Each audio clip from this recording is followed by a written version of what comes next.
Hi, thanks for tuning in to today's devotional podcast with Dr. Jacob Al. We are continuing our series on Naked and Not Ashamed. Naked and Not Ashamed. We have been looking at sexual intimacy among Christian couples. And last episode, we started with um, the ejaculation problems that men face, dysfunctional um ejaculation. And today, we want to continue that, and we're going to be looking at the causes of erectile dysfunction. The causes of erectile dysfunction. And we're going around the subtopic, have you been groomed to come quickly? Have you been groomed to come quickly? And this is episode uh, 60. And once again, we're looking at our text from First Corinthians chapter 7, verses 3, reading from the NLT. The husband should uh, fulfill his wife's sexual needs, and the wife should fulfill her husband's needs. The husband should fulfill uh, uh, his uh, wife's sexual needs, and the wife must fulfill her husband's sexual needs. So we started off yesterday with an introduction and promised to look at some of the root causes of ED, erectile dysfunction, today. So there is often a complaint by husbands that they are orgasming before they like to, making one wonder why this happens. Uh, it was advantageous for the family line if you orgasmed quickly so that you could multiply your gene pools and impregnate your wife or your mate. Looking back into history, um, it looked like uh, the idea of uh, having to ejaculate quickly as a man was advantageous in some way. If you looked at the whole sex act in the context of procreation, where the sole goal was to just impregnate the woman to have babies, uh, then it was advantageous in a way that the men came quickly because the goal, excuse me, was as much as possible to quickly deposit the semen into the woman for the fertilization of her eggs to be possible. So, according to evolutionary theory, coming quickly would actually be advantageous. Wives don't want to wait for a man who takes long time to reproduce. So the best strategy is to get in and out as quickly as possible. And it made a lot of sense if the sole goal of sex was for procreation. And over the years, and even in some Christian circles, uh, some still hold to this view that the the only reason why God created sex was for mankind to multiply. And they cite this verse in Genesis that talks of God's instructions to Adam, the man and the woman, increase and multiply.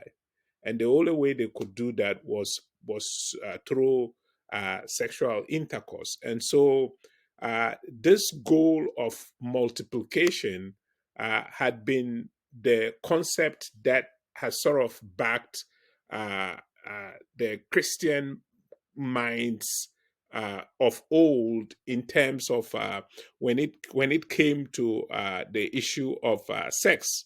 It was solely thought of in the perspective of procreation. So delay in ejaculation was seen to be unnecessary and probably even hindered the chances of the woman becoming pregnant. And so men were used to going in and out, depositing their semen as quickly as possible, and hoping that the woman would pick the seed and become pregnant, so the procreation will continue. But we over the years, as technology and knowledge has increased, it became evident that this concept of procreation was not necessarily the sole goal of God creating man, because you would realize that the issue of companionship and closeness and intimacy were advocated in the scriptures. The earlier verses, chapter 2 earlier, than the instruction to procreate and fill the earth. So Adam had witnessed these animals for a period of time. Remember, he was given the responsibility to name the animals.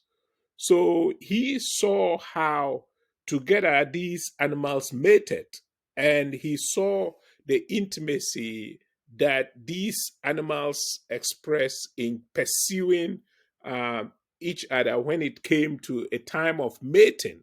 So when Adam looked at that and felt lonely, God uh, realized that there was something missing. And so, as the account has it in Genesis, God took a rib of Adam and created a woman out of his rib and presented the woman to Adam. And Adam was blown by uh, the the sheer likeness and companionship of the woman. And he said, "She shall be called a woman," because she was a part of her rib, the missing rib.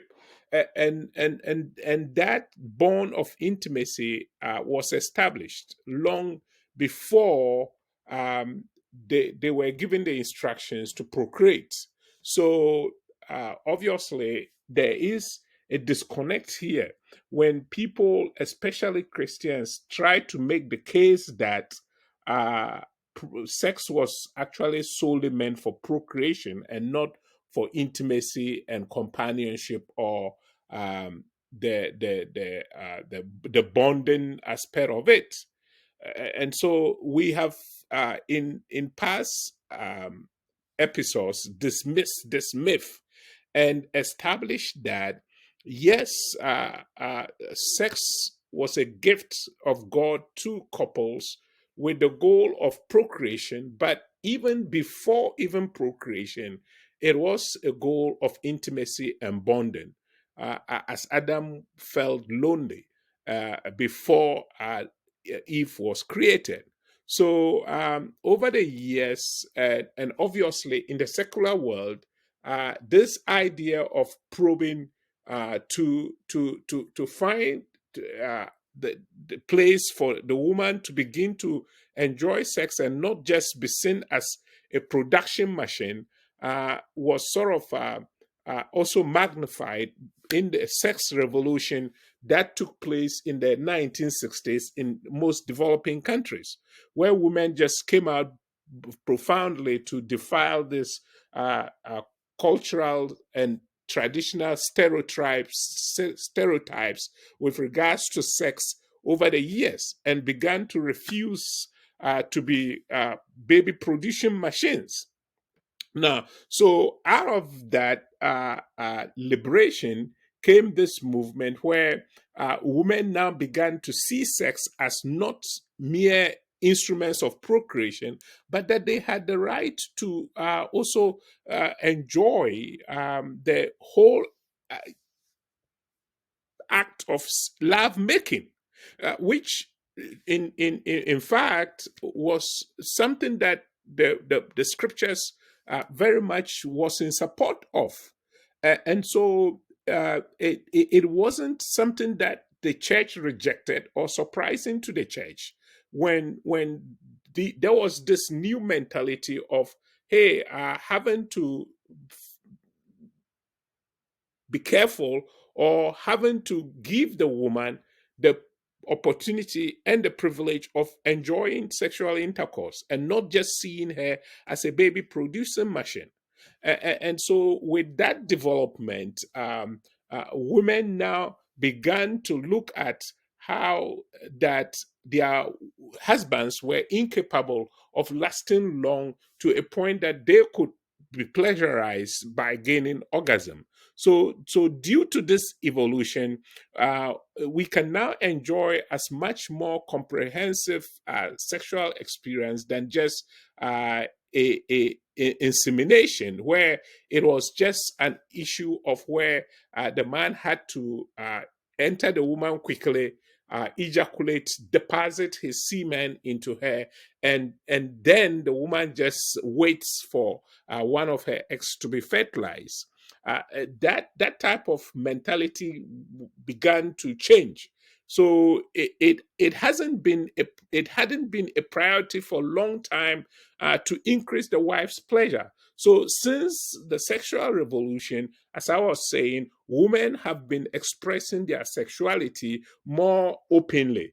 Okay, so it was hardly something. The issue of whether a woman should enjoy sexual intercourse to the extent that she gains orgasm was not much talked about. But after the sex revolution of women and feminine rights in the increase in developing countries, uh, there was open talk more frequently about the need for uh, um, uh, the wife to become an active participant in the love making process and not just lie down as a passive recipient of what was happening. And so that brought this new awareness and women began to see that they were not just to be inactive participants, just letting themselves lie and receive whatever the woman deposited, the man deposited, their husbands deposited in them.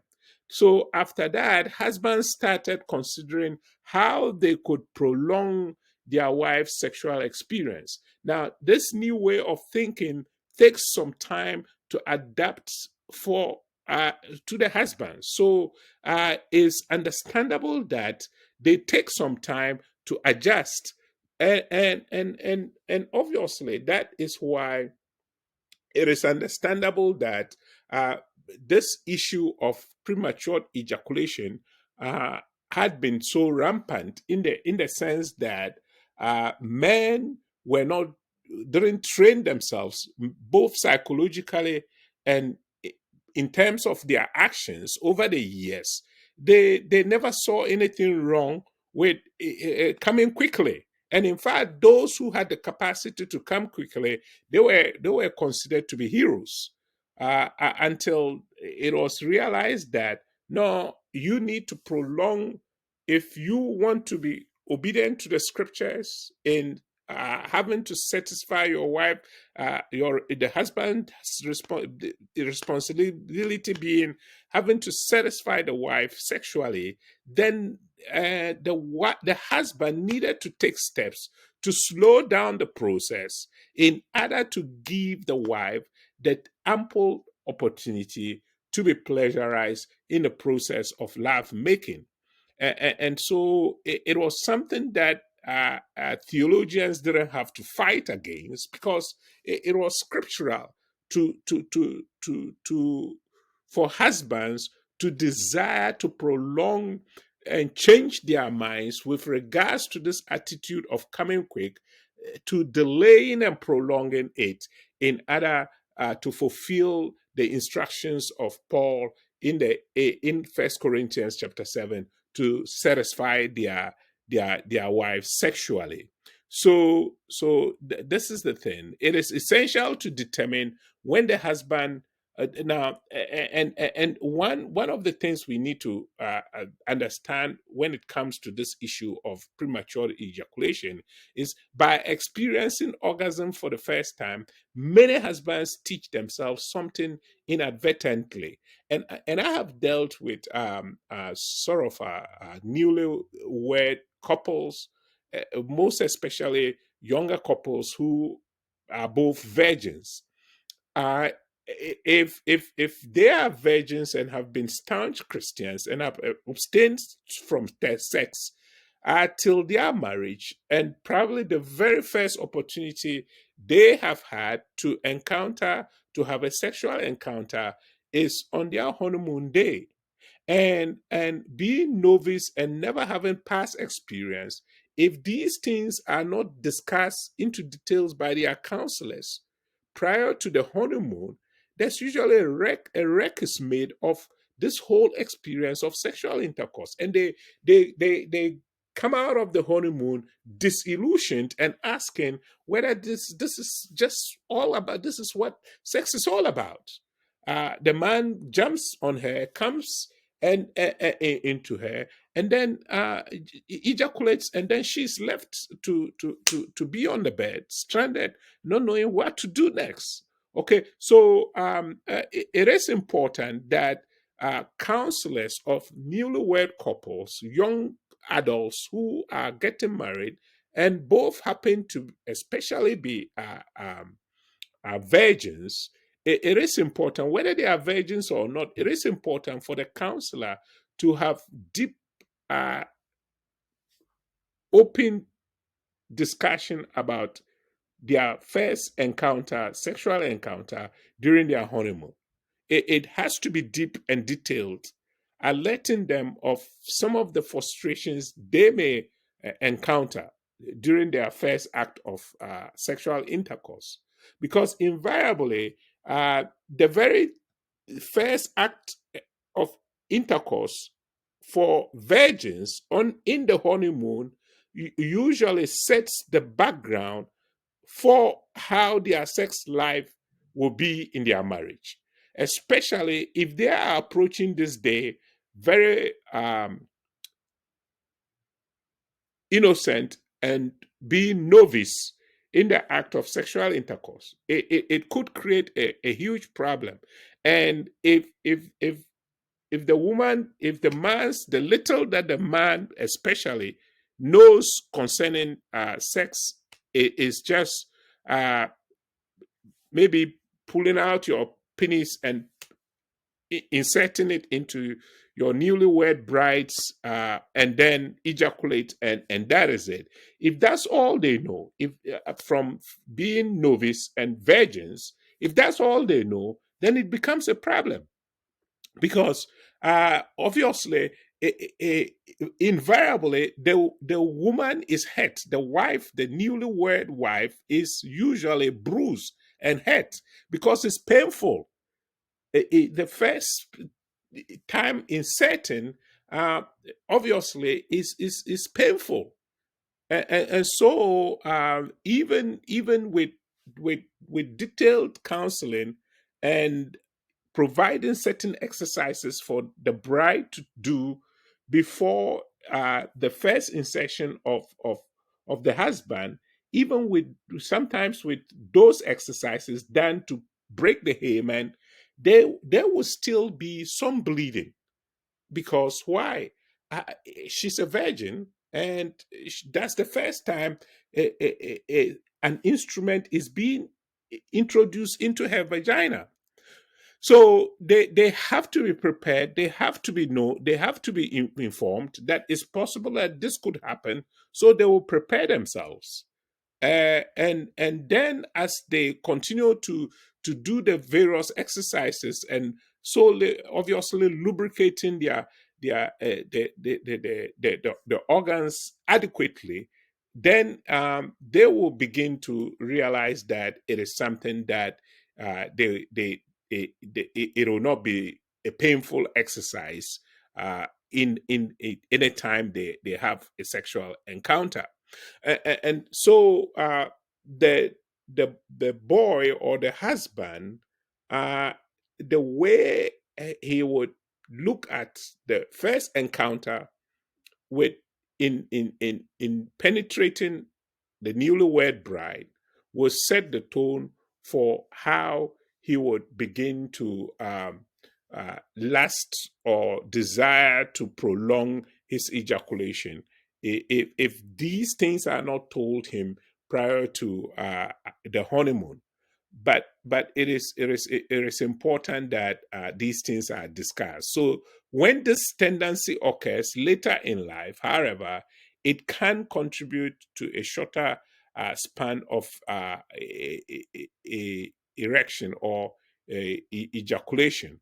So if the first experience is such that he doesn't think that it's a problem and just thinks that, well, that is the way sex is supposed to be done, he goes in and within 3 seconds or 4 seconds he ejaculates, and then the woman doesn't know what has happened, or before, even sometimes, even to be honest with you, sometimes even before even he inserts, if that is his very first time, it's likely that he will even ejaculate before even he inserts into the newlyweds bride's vagina. And the counselors needs to let these couple know that that is normal, and then teach them certain exercises that thereafter they need to do in order to be able to prolong the erection, so he will be capable of helping his newlywed bride to reach some sexual orgasm. Now, it is essential to determine when the husband began masturbating as a child or a young adult. As you already know, it's obvious these days because they fear being caught. Boys often masturbate quickly and furiously when young. So, due to this pattern of pleasing oneself too quickly, ejaculating too quickly becomes a habit harder to break in adulthood. He must learn to unlearn the habits of coming in a hurry that he acquired uh, uh, from past experiences. So again, this is the thing. The one of the major causes of ED for young adults is masturbation. Young husbands who have previously engaged in masturbation, even though they may be virgins, they didn't see anything wrong with masturbation. And in fact, some parents will even encourage them to masturbate if they wanted to cool down their edge. And so these young people invariably engage in masturbation and come so quickly. So when they get married, they need to unlearn these bad habits that they cultivated during their singlehood years, and it becomes difficult to unlearn those habits if they are not given specific directions. And those are some of the specific directions we'll be getting in the future series, how they can unlearn this act of coming quickly during masturbation, or even when they were having sex outside marriage, uh, and they had this guilty conscience, especially if they are Christians, and they happen to fall into the temptation of having sex before marriage. It wasn't a very relaxing thing to do. it was usually a very quick thing to do because there was always this fear of being caught. So the man would have created this bad habit of just going in and out, giving quickie experiences, and that type of behavior in their sex pattern is ingrained in their minds. And so even when they come into marriage, where they now have a right to have these encounters with their wives, it becomes difficult to prolong the ejaculation. And so those are two major sources of ED that we need to look at. And that is what we would address, how to get this thing taken care of in the future. So then the question is it all in your head? So if we are talking of having developed an attitude of coming quick during masturbation and during the periods, the times of promiscuity. So, is it an issue of just this idea being in the head that they need to unlearn? So, masturbation habits associated with early sexuality are likely linked to orgasming too quickly. But psychological factors like anxiety can also play a role. Additionally, a husband who feels they come too fast may suffer self esteem issues, low sexual drives because of their issue, and relationship issues. So there are some husbands who just want the ability to stay in bed longer, but there are others who have serious health problems as a result that needs to be taken care of. So this is the thing. The fact is that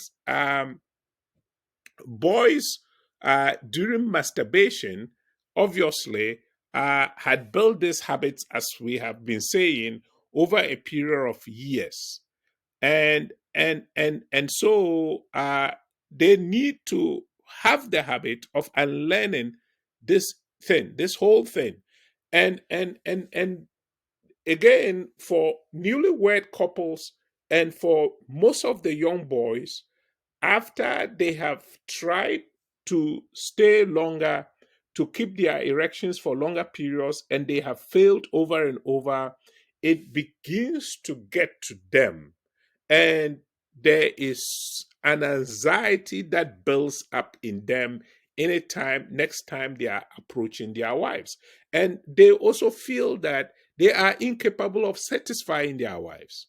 And that tension even just affects their total love making episodes or encounters.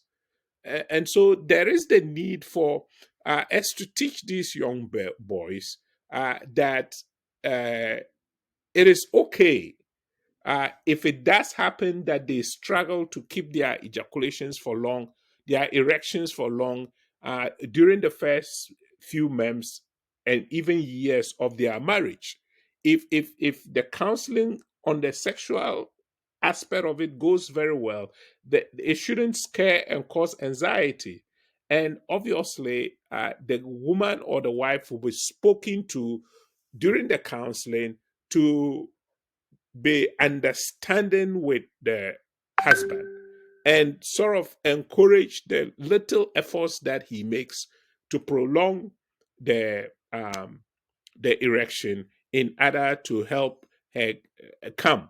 It is something that both couples need to be talked to. So some husbands who just want the ability to stay in bed longer, but there are others who have serious health issues, and we'll be looking at some of the health issues that others will have that could affect or be the cause of their erectile dysfunction. We'll be looking at that in a few episodes that will be coming too. So all of this should also be considered from the perspective of the woman, and this is very important because sometimes the the men, in their quest to resolve or solve this problem of premature ejaculation completely forget to get their spouses involved.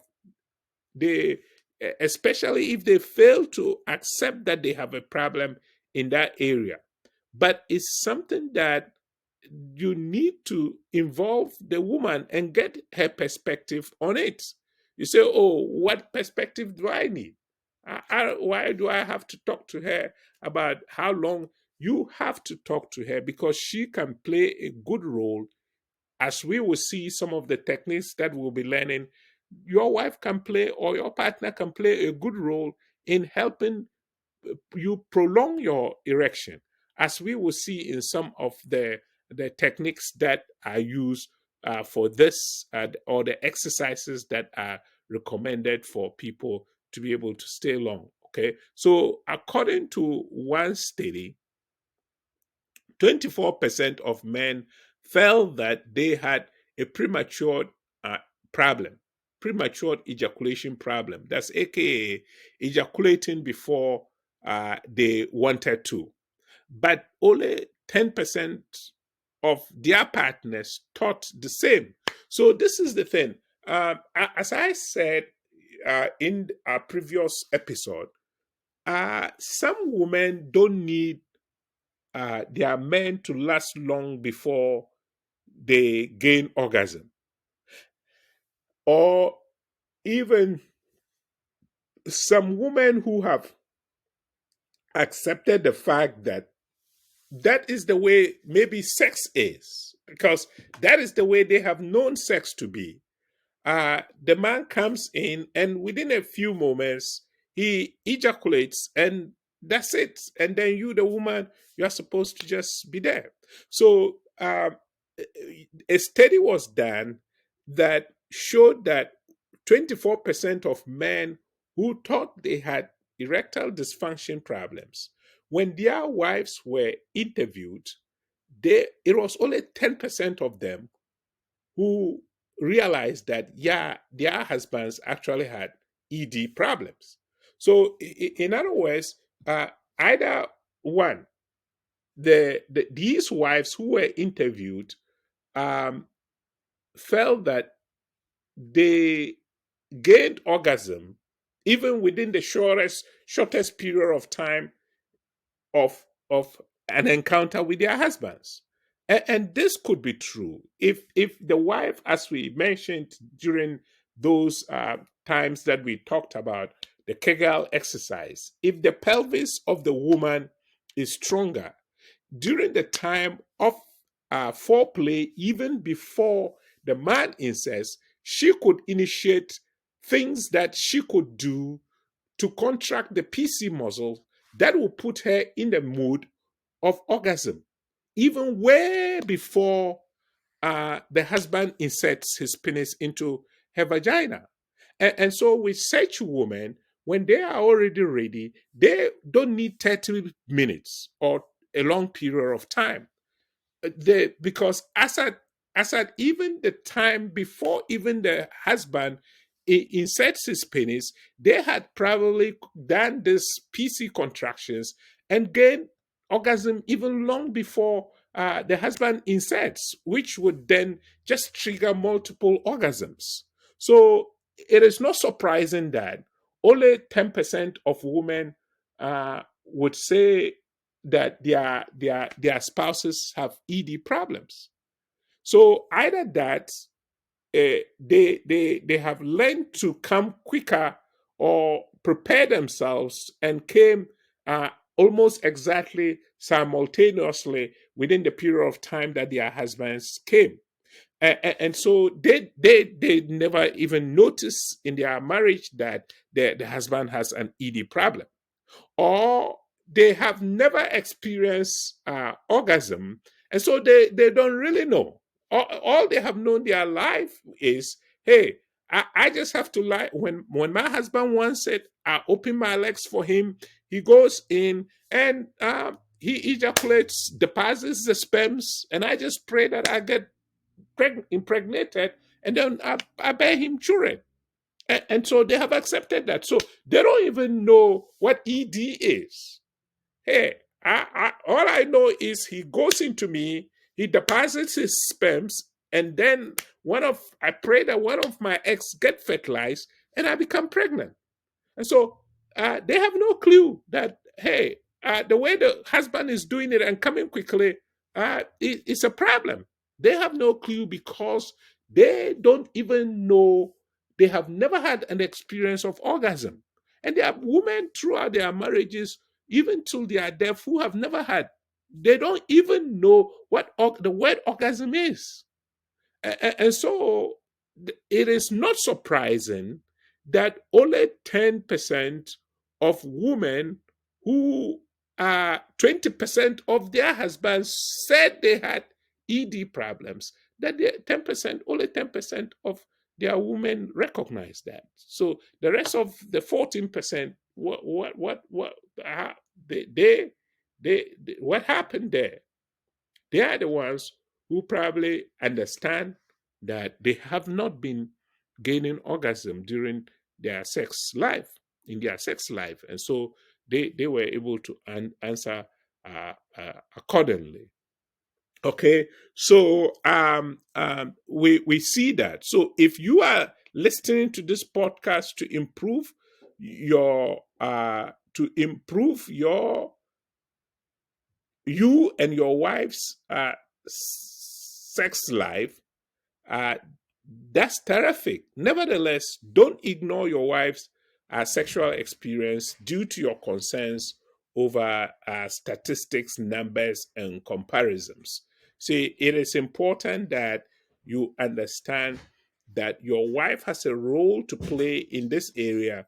And so you need to seek her opinion when it comes to this issue. So there have been some bad relationships that came about as a result of this, So if for some reason the wife doesn't feel she's sexually fulfilled in the marriage, then it inadvertently affects the relationship in an adverse way, and it could be a source of marital trouble, because those women who understand that, especially if she had an active sexual life before they became married, and she knows what orgasm is, and then she's married to this Christian boy who happened to be a virgin and does not understand, and then the counseling period, time was not taken to educate them and to let the boy know that he has a responsibility to prolong his erection, and he consistently short circuits the process, and the wife is not satisfied in the act, then there it could begin to form a problem in the marriage. And that is why we are giving out this information out there, so young couples or older couples would understand that there is a way out. Okay, so there have been some bad relationships, I've already said that. So as a result of husbands obsession with extending their time for love making. And so this is the thing. And I have had even the practical examples, and we'll be looking at some of the comments of men who are suffering from ED have passed over the years, especially in Dr. Ed Whit's practice. And we have a number of them that we'll be sharing in the next podcast. But when the couple or the man to become over obsessed about having to prolong without involving the wife, then it becomes a problem. That too causes tension, and the husband doesn't concentrate on enjoying the act. He's just concentrating on how he needs to last longer to help the wife gain orgasm. Happiness and satisfaction are most important things in this whole act of love making within couples. Have fun and be able to be happy even in the act of have fun and be able to be happy in the act of sexual and be intimate with each other. So don't let some of these issues be your focus, especially the men, the husband. Don't let your focus be on, I really need to this time just be able to keep long enough to bring my wife to orgasm. When that becomes your focus, then there is anxiety and tension. You know, the whole love making process has a lot to do with nerves and thoughts and what is going through your mind. And so when you freeze up your minds and your thoughts, the part of the brain that releases certain hormones to make you enjoy the process gets shut down, and so you sort of are kicking yourself somehow. It becomes counterintuitive. Just focusing on be prolonging the erection alone could be counterintuitive. So it is important that you don't make it a whole big deal. Just forget about it and have fun. And especially after you have learned a few of the exercises that we're going to be looking at, especially the one that has to do with the act of how you breathe. It just the amount of air you pull in and how you slowly exhale will make a huge difference in how fast you can. And we will get to see that. And once you learn that technique, again, you want to be careful that you don't concentrate very much on how you inhale and exhale, or how you breathe. So it is something that when you get to see the whole picture, you don't make it a big deal. So you can just your focus will just be on how you can enjoy each other and have fun and be happy. Okay, and so that would be great if it happens in 3 minutes. That is, if you are able to satisfy each other and be happy. It will be great if it happens also in 30 days. In other words, time is the time of prolonging the erection might not be that very necessary, as long as you, at the end of the day of your love making encounters as couple, at the end of the day you both come out satisfied one way or the other, because some women can come quicker, and even though their husbands lasted maybe 3 seconds or 4 minutes or 2 minutes, they were still satisfied. They were able to gain orgasm. And that is why I'm saying that prolonging the erection obviously is something that every man wants, but it may be relative, because your wife is such that she comes so quickly that you probably don't need to worry about keeping it for so long. Great. So thank you for taking time to listen to today's devotional podcast. We will, as I said, in the next episode, look at what some men over the years who have suffered from this problem, what their comments are, and how learning these techniques and exercises some virtually say it sort of saved their marriage. We'll look at all that, and then we'll begin to look into some of the solutions to these problems. But again, if you are a Christian couple, you want to talk to God about this. There is absolutely nothing impossible for God to do. Shall we pray?